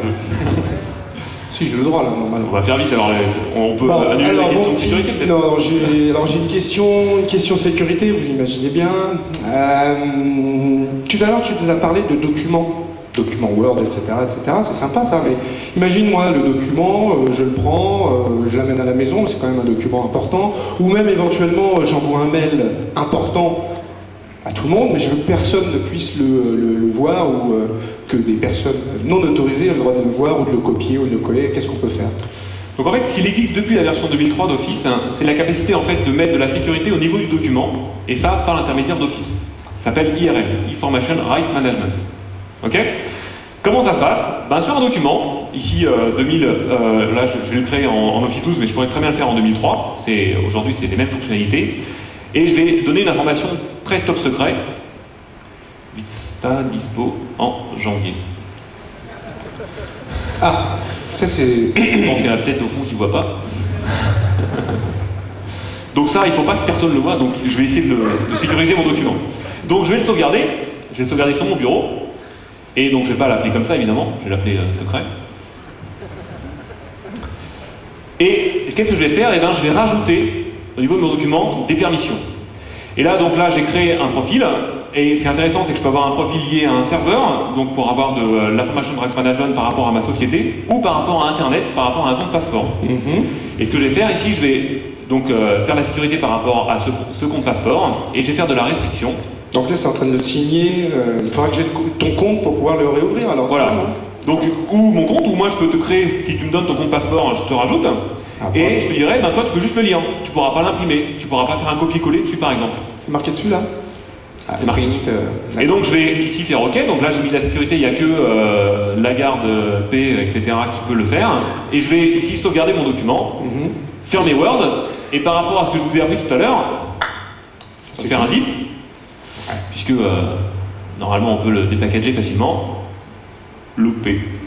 On n'a pas le droit. Quand on met de l'IRM dessus, évidemment, ce n'est plus un vrai zip, c'est un zip, mais qui est crypté par l'IRM. Donc, on a l'API Monefisk qui permettrait de le réouvrir si, évidemment, on va chercher les informations liées à notre compte passeport. Mais en tout cas, là, il n'est plus directement lisible comme ça. Ok, d'accord, mais tu me donnes, moi, ton document doc, et moi, je suis sûr que je te le craque. Ah bon? Juste sudo, il y a un petit utilitaire qui s'appelle type, vous faites un type, espace, le nom du fichier, normalement vous voyez le contenu. Parce que, il faut. Tu peux le faire. Hein. Alors là, j'ai utilisé type, mais on peut utiliser un... Ah si, il y a marqué Vivista, d'accord. Okay. Ah, d'accord. Il est crypté. Donc, bon, après il faut le craquer, mais il est crypté. Ah, merci Pierre. Voilà. C'est pas mal ça quand même. IRM.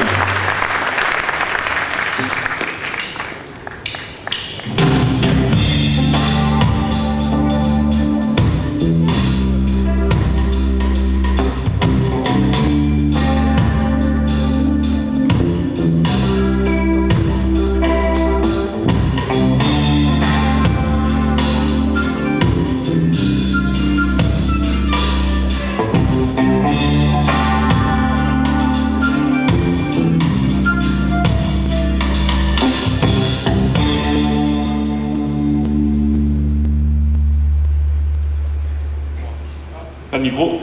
Rebonjour à tous, ceux que je réveille après Office, pour leur parler des applications web et de la nouvelle génération des applications web 2.0. J'aime pas trop ce terme, mais bon, aujourd'hui toute la presse en parle. Et comment Microsoft en fait répond à cette nouvelle version des applications web, des web 2.0, va répondre avec le framework qui s'appelle le framework Atlas. Je vais vous présenter ça donc en 45 minutes. Donc je vais vous montrer le concept Ajax, puisque qui dit aujourd'hui Web 2.0, quelque chose qui est très sous-jacent à ça, c'est évidemment la technologie et le concept Ajax. Je vais vous parler de ce que c'est pour ceux qui ne connaissent pas, qu'est-ce qui se cache derrière Ajax, et je vais vous montrer comment Microsoft répond à ce concept par un framework qui s'appelle le framework Atlas. Ce framework Atlas, il y a deux modes d'utilisation de ce framework. Je vais vous montrer les deux modes. Un premier mode, c'est si vous avez développé un projet déjà en ASP.NET V2 et que vous voulez mettre de l'Ajax dedans, comment faire. Et la deuxième approche, c'est de se dire, maintenant je redémarre d'une feuille blanche, je veux développer un nouveau projet web qui va utiliser cette technologie Ajax, comment je fais? Et donc là, je vais utiliser vraiment la technologie et le framework Atlas directement au niveau de quand je vais concevoir mon site web. Mais pour commencer, je vais faire une petite démo de rappel de ce que c'est ASP.NET V2. Alors pour ça, j'ai un petit projet. C'est un petit projet qui a été développé en 4 heures de temps. Ce n'est pas la bonne machine. On revient. Hop. Merci. Je bascule sur. Merci Jeff. C'est donc un projet qui permet d'écrire des blogs.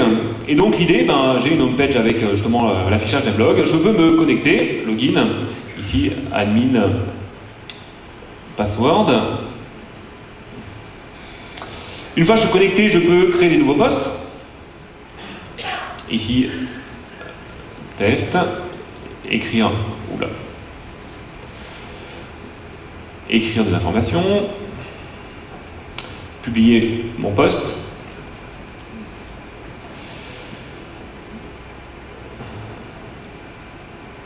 C'est passé un truc là. Voilà. J'ai publié mon post et un utilisateur peut ici venir écrire des commentaires. La question que je vous pose, ça a été développé en 4 heures en ASP.NET V2. Combien il y a de lignes de code pour développer cette application? Si je vous pose la question, vous vous en doutez évidemment, il y en a 0. Il n'y a aucune ligne de code pour développer ça. Il y a aussi une interface d'admin pour venir éditer ces posts ou éditer les différents commentaires. Pourquoi il n'y a aucune ligne de code? C'est une bonne question. Comment on fait pour développer ça sans ligne de code? Arriver à customiser ça sans ligne de code? En fait, c'est quelque chose qui arrive tout doucement sur les différentes technologies Microsoft. On vous en a parlé ce matin avec WCF, on va vous en reparler énormément avec XAML. C'est la capacité en fait d'écrire du code en XML, et donc ce qu'on appelle du code déclaratif. Et ici, quand je regarde ma homepage, et quand je regarde les sources de ma homepage, en fait, ici, tout est codé en déclaratif, c'est-à-dire en langage XML avec des tags et des imbrications de tags, et tous les contrôles peuvent imbriquer des contrôles, etc., etc. Et grâce à ça, j'arrive à créer en fait un site web qui soit customisé, parce que mes contrôles sont customisables, et par juste l'imbrication en fait de comportements et de contrôles. Il y a un avantage certain par rapport à ça, c'est que les designers aiment bien lire du code XML plutôt que de lire du code C# ou du code VB. Et donc du coup, on va avoir des designers qui peuvent facilement, en fait, qui permettent de customiser et d'écrire en fait ce code déclaratif pour moi. Pourquoi je vous parle de ça? Parce que en fait, Atlas va s'appuyer énormément sur ce code déclaratif et cette nouvelle syntaxe, en fait, cette syntaxe XML, la capacité d'écrire en fait du code en XML. Donc, vous avez un projet ASP.NET, tout va bien, vous l'avez fait en V2, votre chef il est content, et il vous dit « Ah, est-ce que je peux facilement faire de l'Ajax sur mon site web ?» Alors d'abord, Ajax, c'est quoi? Le concept Ajax, c'est le suivant. Vous arrivez sur un site web, vous faites votre première requête à votre site web, et l'idée d'Ajax, c'est de venir en fait faire du rafraîchissement et de mettre à jour en fait votre page de manière dynamique, avec des allers-retours qui vont être faits entre votre navigateur et votre serveur, mais par des requêtes XML HTTP. Ces requêtes vont être émises par quoi? Par du JavaScript. Le seul moyen en fait de dynamiser des pages dans une application web, c'est de faire du JavaScript. Or, moi j'ai horreur du JavaScript. Je ne sais pas si vous aussi vous avez horreur du JavaScript. Et donc l'idée d'Atlas, et c'est pour ça que j'aime bien Atlas, parce que c'est la capacité en fait de faire du comportement JavaScript qui va être ici utilisé qui va utiliser ce concept Ajax sans écrire pour une utilisation standard aucune ligne de JavaScript. Et je vais vous montrer ça tout de suite. Donc le premier scénario, c'est en fait de venir activer cette technologie Ajax sur une application web existante. Démonstration. J'ai une application web que j'ai développée. Mon chef est content, mais il me demande de mettre de l'Ajax dessus. Donc je vous la montre. C'est une page avec une grille que je peux éditer. Donc là, j'avais fini ma démo comme ça l'année dernière quand j'avais présenté ASP.NET V2. Et donc je peux changer des éléments automatiquement et lancer la mise à jour sur le serveur. Le problème, c'est que si j'utilise un petit outil qui permet de un petit peu sniffer ce qui se passe entre mon navigateur et mon serveur, je vais loguer ici ce qui se passe entre les deux. Quand ici je passe en mode édition, qu'est-ce qui se passe? Eh bien j'ai 3 requêtes qui est fait sur le serveur. Une première requête qui va m'envoyer l'intégralité de la page, puisque je refais un post, donc le serveur me renvoie la page en entier. Et après, cette page elle contient des images, elle contient des feuilles de style, donc tout ça va être chargé. Comment activer cette technologie Ajax? Donc comment en fait mettre à jour ma page sans qu'il y ait un aller-retour visible par l'utilisateur? Ce que je vais faire, c'est que mon site donc, est créé à partir d'une page master, et je vous ai dit que pour faire de l'Ajax, il faut inclure du JavaScript. Et donc on va fournir avec le framework Atlas un contrôle serveur qui va venir injecter du JavaScript, qui s'appelle le Script Manager. Le Script Manager, il a une propriété intéressante qui s'appelle l'Enable Partial Rendering, qui permet de dire je veux faire du rendering partiel au niveau de mes pages web. Ok, je sauvegarde ça, je retourne à ma page default. Et là, qu'est-ce que je vais faire? Ici, je retrouve ma grille qui permet de passer en mode édition sur mes auteurs. Et ce que je vais faire, eh ben, je vais enlever les commentaires ici et je vais encapsuler simplement cette grille view dans un update panel. C'est un contrôle qui provient du framework Atlas. Je descends tout en bas et j'enlève les commentaires pour fermer ici l'update panel. Je vais simplement sauvegarder. Je viens à la page default. Je relance mon site. Et qu'est-ce que je fais? Je passe en mode édition. Et automatiquement, qu'est-ce qui se passe si j'active les logs? J'ai une seule requête qui est faite. Une requête qui a été faite donc, en technologie Ajax. Et qui m'a ramené ici la page et uniquement les éléments modifiés de ma page. Et automatiquement le framework, qu'est-ce qu'il a fait? Eh ben, il a regardé qu'est-ce qui était en mode update et il a mis à jour en JavaScript cette portion de page uniquement. Je n'ai pas fait grand-chose et j'ai surtout pas écrit de code JavaScript. Maintenant, le problème c'est que quand on fait des mises à jour, sur notre page, l'utilisateur il ne voit pas qu'il y a un aller-retour serveur qui est fait. Donc ce qu'on a envie de donner à l'utilisateur, eh ben, c'est la capacité à voir justement ce qui se passe. Et donc on fournit un contrôle qui s'appelle l'update progress, qui permet de dire eh ben, que justement je suis en train de faire un aller-retour asynchrone entre mon navigateur et mon serveur. Je vais relancer ma page. Ah, et ce que je vais faire, c'est que je vais juste ralentir un peu la page, sinon ça va trop vite. Voilà. Et je vais venir tout en bas.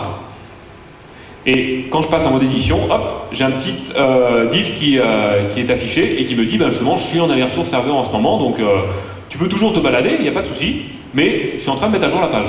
Et ce qui est intéressant, c'est que je peux même stopper cette mise à jour, si jamais elle prend trop de temps. Et hop, à ce moment-là, j'arrête l'asynchronisme de ma page avec mon serveur. Autre élément, si je décide d'avoir plusieurs éléments en update panel dans une même page, est-ce que si je mets à jour un élément, ça va mettre à jour les autres éléments qui ont besoin d'être mis à jour? En gros, je vais retourner à ma page master et je vais rajouter à ma page master ici un autre update panel qui affiche uniquement le nom et le numéro de téléphone du premier auteur. Alors, hop, je la sauvegarde, je reviens à ma page et je vais voir ce qui se passe. Il faut juste que, voilà, je vais aller chercher le nom du premier auteur, etc., etc. Et donc j'affiche tout en haut, ici, le nom du premier auteur et son numéro de téléphone. Ce que je vais faire, c'est que je vais passer en mode édition et je vais changer le nom de mon auteur. Si je fais update, est-ce que là-haut, évidemment, ça va changer? La réponse, évidemment, c'est oui. Le système va détecter qu'il y a une autre update panel qui a besoin d'être mis à jour. Et il m'enverra cette nouvelle update panel, automatiquement, le framework Atlas va mettre à jour uniquement cette portion, là-haut. C'est pas très joli, et puis en plus, c'est pas très bien positionné, ce nouveau div que j'ai mis dans ma page master. Est-ce que je peux le déplacer? Le framework Atlas va amener un contrôle, un serveur, qui permet de faire du drag and drop sur des divs. Donc qu'est-ce que je vais faire? Ici, j'active l'Atlas Drag Over Extender, sur le panel 1, qui est tout simplement, ici, mon update panel, qui est tout là-haut. Je vais sauvegarder, relancer ma page,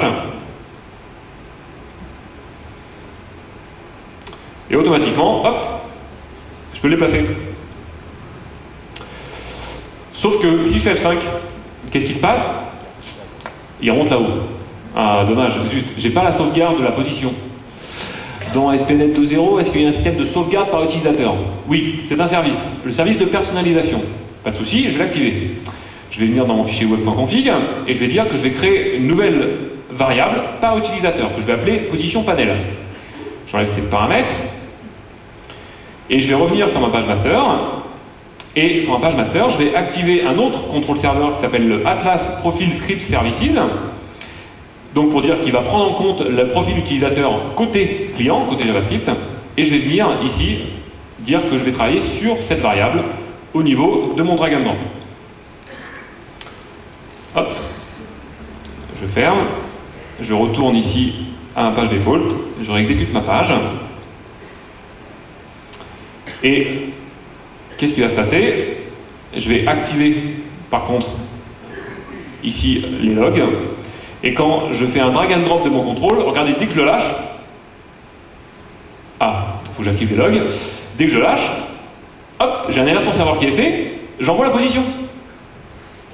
Je fais F5, évidemment, et sauvegarder. J'ai pas écrit de code JavaScript, toujours pas. Est-ce que ça marche dans Firefox? Hop.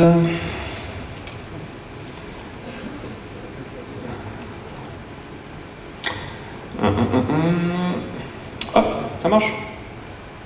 Transparence aussi d'ailleurs.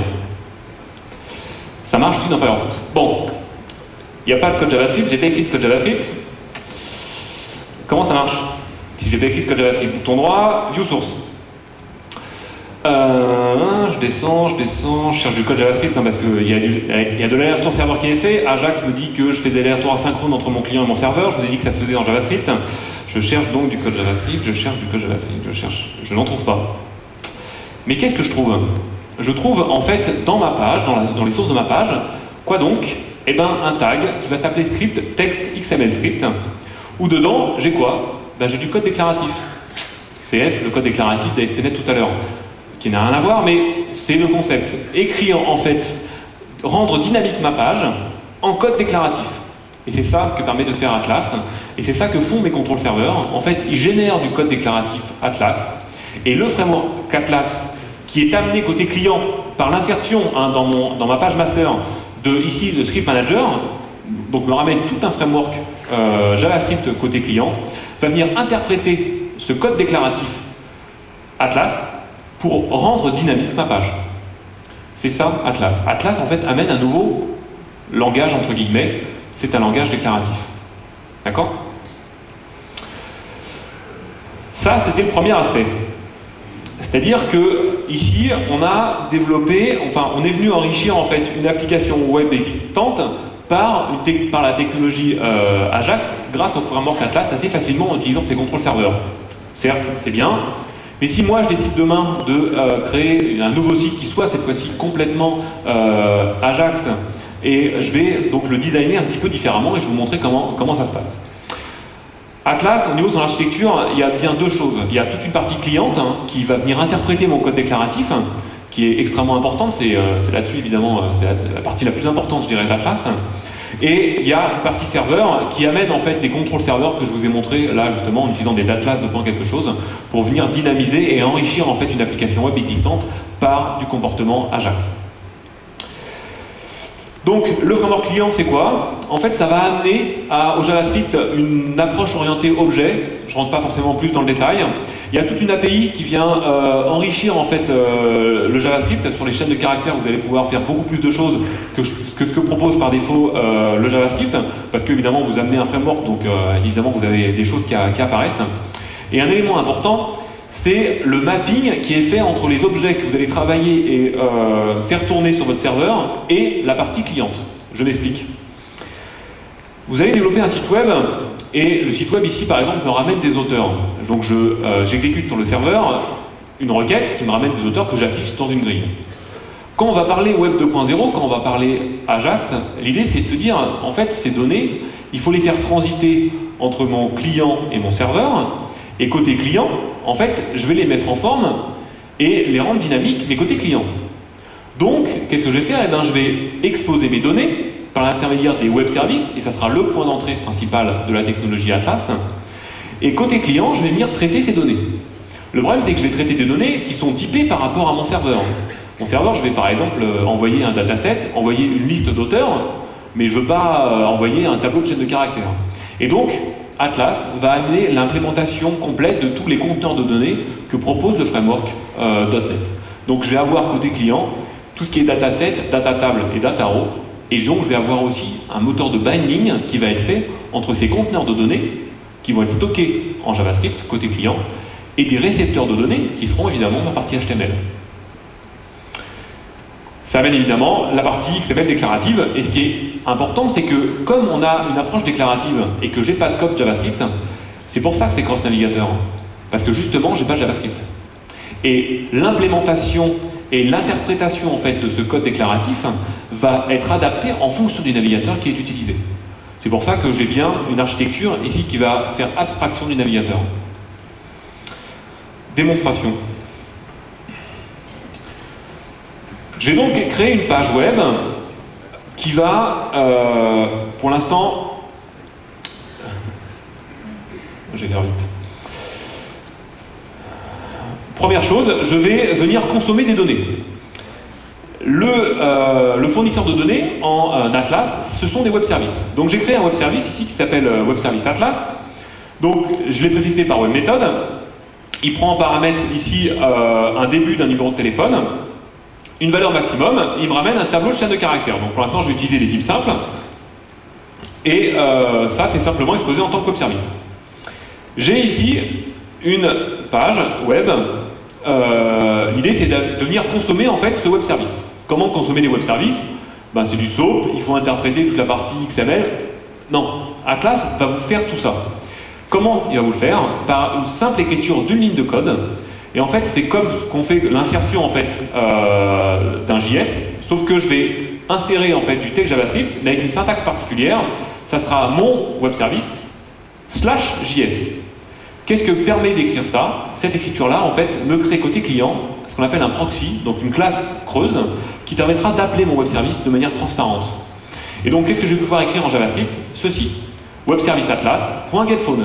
GetPhone, je vous rappelle que c'est ici le nom de la méthode de mon web service. Cette méthode, évidemment, n'existe pas en JavaScript.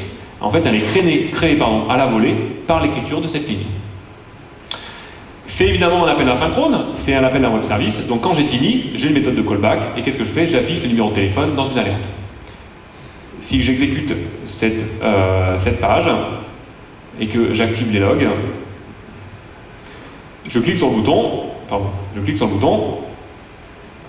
j'ai donc tous les numéros de téléphone qui commencent par 415, et c'est bien ce que j'ai envoyé, 415, nombre maximum 10, et il me ramène les résultats donc de mon web service, sérialisé en technologie JSON. Donc c'est quelque chose qui, pas Microsoft, hein, quelque chose de l'open source, qui un modèle de sérialisation d'objets, qui est utilisé du côté évidemment JavaScript pour décortiquer l'objet, et aussi côté .NET pour sérialiser l'objet. Sauf que là, j'ai écrit du JavaScript. Je ne veux pas écrire de JavaScript. Donc, ce qu'on va faire, c'est écrire une application web qui va écrire cette fois-ci en écrivant du code déclaratif. Je vais donc définir ici une zone de réception de données. Des divs, data content, des templates, des items templates qui vont contenir quoi? Les noms de mes auteurs, les prénoms et leur numéro de téléphone. Comment je vais venir dynamiser cette page HTML? Donc volontairement, j'ai mis une page HTML avec des inputs et des boutons. Je n'ai pas utilisé des contrôles serveurs, uniquement du HTML pur. Je vais donc, en fait, décrire en code déclaratif Atlas une source de données. Ma source de données, c'est quoi? Mon web service. Ah, mon web service, c'est pas tout à fait le même que tout à l'heure. Donc allons voir son code.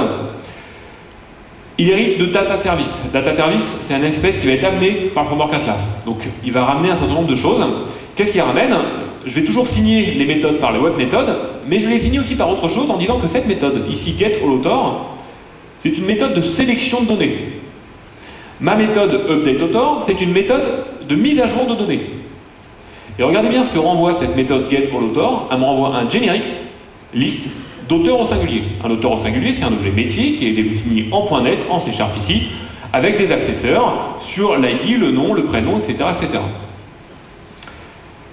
Ça, côté serveur, j'ai ma partie donnée, je travaille et je reste sur des parties données. Regardez bien ce que prend updateAuthor. Ça prend bien un auteur au singulier. Okay, je ne me soucie pas, JSON, quoi que ce soit. Non, moi, j'ai des méthodes qui sont liées à des objets métiers qui sont les auteurs. updateAuthor prend en paramètre un auteur au singulier. Point barre. Côté, ici, Atlas, j'ai donc ma source de données, data source.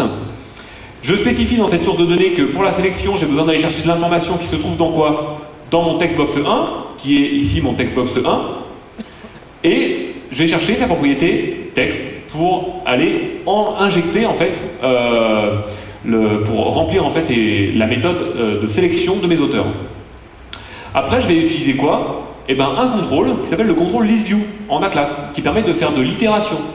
Et dans ce contrôle de listView, je me branche sur une source de données qui est ma source de données data, et dedans, je vais dire que mon label AULName, qui est bien spécifié là-haut, ici AULName, et bien, regardez bien, et c'est là le moteur de binding qui est intéressant, il est bindé sur quoi? La propriété auteur, côté .NET, AULName, AUFName et phone. Donc je retrouve ici côté client, côté JavaScript, en fait les propriétés ici de mon auteur qui est développé en C# côté serveur. Donc en fait la création du proxy en fait prend en compte les types complexes et refait en fait côté JavaScript toute l'arborescence de ça. En l'occurrence ici ça ressemble à un dataset, donc il va recréer côté client ce dataset. Qu'est-ce que je fais sur le clic du bouton? Donc là je vais venir dynamiser en fait en Atlas par du code déclaratif le clic du bouton. Et qu'est-ce que je fais sur le clic du bouton? Eh bien j'appelle la méthode select de ma source de données. Je n'appelle pas la méthode par son nom, je dis juste que j'appelle select, c'est tout. Allons-y, regardons ce que ça rend. Je vais réactiver les logs ici, je clique sur le bouton, j'ai un aller-retour serveur qui est fait seulement, avec 415, je récupère uniquement les données, donc j'ai plus toute la partie HTML, j'ai uniquement les données, et je viens binder les données sur des éléments HTML. Question. Où est Marjorie? Je vais mettre Marjorie dans mon presse-papier, je vais faire bouton droit, View Source. CTRL F, Marjorie. Est-ce que je vais trouver Marjorie? Non, je ne trouve pas Marjorie.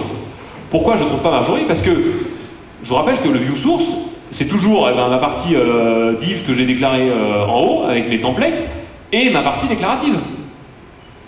En fait, c'est exécuté par le navigateur de manière dynamique. Et donc, j'ai un autre élément dans mon navigateur que j'ai rajouté, c'est un petit add-in qui permet de voir cette fois-ci le source réel après interprétation côté navigateur. Et à ce moment-là, ici, si je cherche Marjorie, je retrouve évidemment Marjorie. Là, c'est le source après interprétation de mon code JavaScript, donc de mon code déclaratif par le framework Atlas. On continue. Et je vous montre cette fois-ci le résultat final et on va le décortiquer rapidement après. Quasiment la même chose. Je demande tous les auteurs avec leur numéro de téléphone qui commence par 415. Très bien. Sauf que là, au lieu de les mettre dans une liste, je les mets dans des items. Et j'ai mis des boutons pour me balader dans mes sources de données. Est-ce que le binding est bidirectionnel? Je vais changer une valeur, enlever les E de Johnson, aller à l'élément suivant, revenir au précédent. Johnson n'a plus de E. J'ai bien un binding bidirectionnel qui est fait entre mes contrôles d'affichage, qui sont ici des inputs, et mes contrôles de données, qui sont stockés en JavaScript. Si je fais des logs, si j'active les logs, que je recharge toute la base, évidemment je recharge donc les E, j'ai bien un aller-retour serveur qui est fait, avec toutes les données, mais quand je me balade dans mes données, j'ai pas d'aller-retour serveur qui est fait, je me balade dans mes données clientes. Ok? Maintenant, quand je fais des modifications, qu'est-ce que je vais faire? Je vais cliquer sur Save. À ce moment-là, je vais envoyer à mon serveur, quoi donc? Eh bien, uniquement les données qui ont été modifiées de ma source de données. Comme c'est le faire aujourd'hui un dataset côté serveur.NET, là, en JavaScript au framework Atlas, a la même implémentation et va envoyer uniquement les données modifiées à mon serveur. Je vous rappelle que le web service qui prenait en paramètre, enfin qui permettait de mettre à jour mes auteurs, prenait en paramètre un auteur au singulier. D'accord? Comment je l'ai implémenté? Ici, j'ai toujours mon histoire de template avec mon item template où là, cette fois-ci, j'ai rajouté des boutons, mon bouton preview, mon bouton next et mon bouton save. Le même mécanisme, sauf que cette fois-ci, je me suis bindé non plus sur des labels mais sur des textbox pour pouvoir saisir. Toujours bindé, sauf que cette fois-ci, j'ai dit que je veux du binding bidirectionnel, direction in-out. Toujours sur la donnée de la méthode métier, enfin l'objet métier auteur, sur la propriété fname. Après, regardez bien, ce qui est intéressant, le bouton previews. Comment, je ne sais pas si vous avez vu, non je l'ai fermé, il était grisé quand j'étais tout au bout. Et quand j'avançais, il se dégrisait. Est-ce que j'ai du code pour savoir si le bouton est grisé, dégrisé? La réponse est non. Je suis simplement en fait venu binder sur le clic de mon bouton ici Previews. Je me suis bindé non pas sur le clic je me suis bindé sur la méthode Move, donc j'avance dans ma source de données. Mais pour la partie affichage, je me suis bindé sur la propriété enable de mon bouton sur la méthode can moves previews. Et à ce moment-là, cette méthode qui appartient à ma source de données, dès qu'elle renvoie vrai ou false, elle est directement bindée sur la propriété enable de mon contrôle bouton. Donc je n'ai pas besoin de faire de code, je peux tout résoudre par binding. Et vous vous doutez de ce qui se passe sur le bouton Save. Le bouton Save, qu'est-ce que je fais? J'invoque la méthode Update. C'est tout ce que je fais. Et automatiquement, le système va me remonter une instance d'un moteur au singulier et l'envoyer en fait à la méthode Update de mon web service. Simplement parce que c'est une source de données, elle est bindée, donc elle reste typée côté client et je peux la mettre à jour et je peux la renvoyer à mon serveur. Et ma méthode toujours file qui appelle la méthode Select. Voilà, je vous le remonte juste pour vous montrer la partie ici, les boutons qui se dégrisent et se grisent automatiquement. Voilà comment, donc c'est vraiment la première, les premières notions en fait d'Atlas. Il y a plein d'autres choses qui sont sous-jacentes à ça, mais voilà l'idée. Première idée, c'est du code qui va utiliser des contrôles serveurs pour venir dynamiser une application web. Et l'autre idée, c'est de faire cette fois-ci des vraies applications Atlas, où là on va utiliser du code déclaratif. Est-ce qu'on aura un designer de code déclaratif? Oui, évidemment, il y en aura un. Aujourd'hui, il n'y en a pas, il faut faire la main. Il va arriver, il y aura un designer de code déclaratif. Comme c'est du code déclaratif en XML, évidemment, il y aura un designer très graphique qui permettra de rendre dynamique ces pages comme ça. Alors, pour finir, évidemment, il y a des choses que vous connaissez peut-être déjà, c'est Live. Live.com. Live.com, en fait, c'est exactement ça. Et derrière Live, il y a le framework Atlas. Et donc Live, c'est quoi? On vous l'a présenté ce matin, hein, c'est la capacité en fait de créer un petit peu son propre portail web.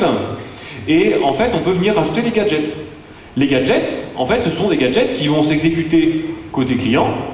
Et comment on va les développer? On va les développer en utilisant justement du code déclaratif et en utilisant le framework Atlas. Donc là, il y a une gadget qui a été développée par la société WinWam, un de nos partenaires, qui nous a fait ça pour les DevDays. Et donc, je vais vous montrer rapidement le source. Donc, on va chercher le flux ici RSS pour ici directement l'afficher dans une gadget. Et quand je clique sur un élément, automatiquement, j'ai un petit dégradé qui apparaît et qui permet de voir les différents commentaires dessus. On vous l'a dit ce matin, il y a un concours gadget qui existe. Il vous reste 17 jours. Donc ça, c'est une autre gadget qui a été fait par quelqu'un de la communauté qui vous dit combien de jours il vous reste pour participer à ce concours gadget, pour vous développer vos propres gadgets, les déposer sur le portail de gadgets et il y aura un concours et plein de jolis lots à gagner. Ce que je vais faire, plutôt que vous décortiquer gadget, je vais vous montrer une autre application, cette fois-ci un peu complète, qui utilise ce framework Atlas, qui a été présenté lundi. Puisque, en fait, il s'est passé en début de semaine un événement aux États-Unis, à Las Vegas. Vous allez comprendre aussi le sujet aussi de cette démonstration, sur justement le Web 2.0. Et cet événement, en fait, je fais de la pub pour cet événement puisqu'il va être refait à Paris sous le nom de FrogMix, donc version française, qui est le 27 avril, si je ne me trompe pas. Et donc qui reprendra un petit peu tout ça. Donc on va reprendre toute cette technologie Atlas et aussi XAML que va présenter Mitsu tout à l'heure dans une session d'une journée complète. Et donc ça a duré 3 jours aux États-Unis, donc à Vegas, sur cette technologie. Et donc j'ai récupéré une démo que je trouve assez sympa justement d'un des développeurs US, en l'occurrence d'ailleurs c'est un Français, qui sera présent à l'événement de Paris. Et pour vous montrer un petit peu une application finie qui utilise complètement en fait la technologie Atlas. Donc ici, on peut avoir de l'IntelliSense sur des zones de saisie. Donc là, c'est aussi un contrôle serveur ASP de quelque chose qui permet de rajouter de l'IntelliSense en fait à un textbox.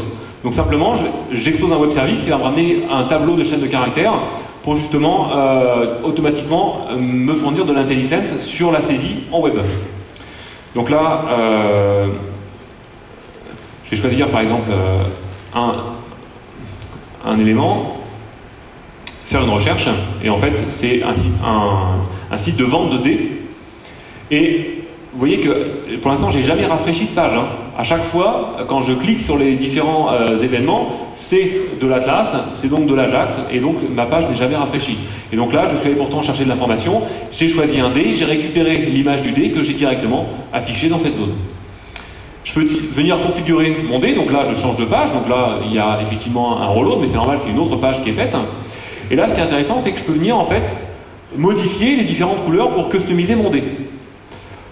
Je ne vais pas montrer le code source, mais ce qui est intéressant, c'est qu'en fait l'image, elle est amenée qu'une seule fois au client, Et en fait, en JavaScript, je me positionne sur le bon endroit de l'image pour justement l'afficher quand je clique. Ça veut dire qu'en fait, je suis venu chercher une seule fois l'image, et ici, je me positionne en JavaScript uniquement sur la bonne portion d'image pour pouvoir l'afficher. Donc là, je peux choisir mes couleurs.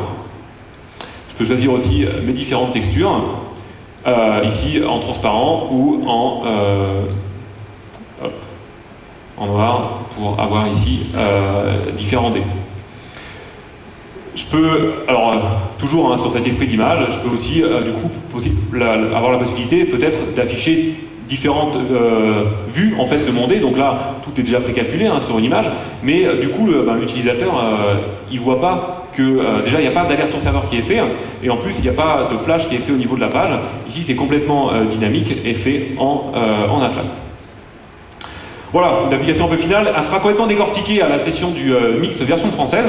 Donc si ça vous intéresse, je vous invite à venir participer à cette session.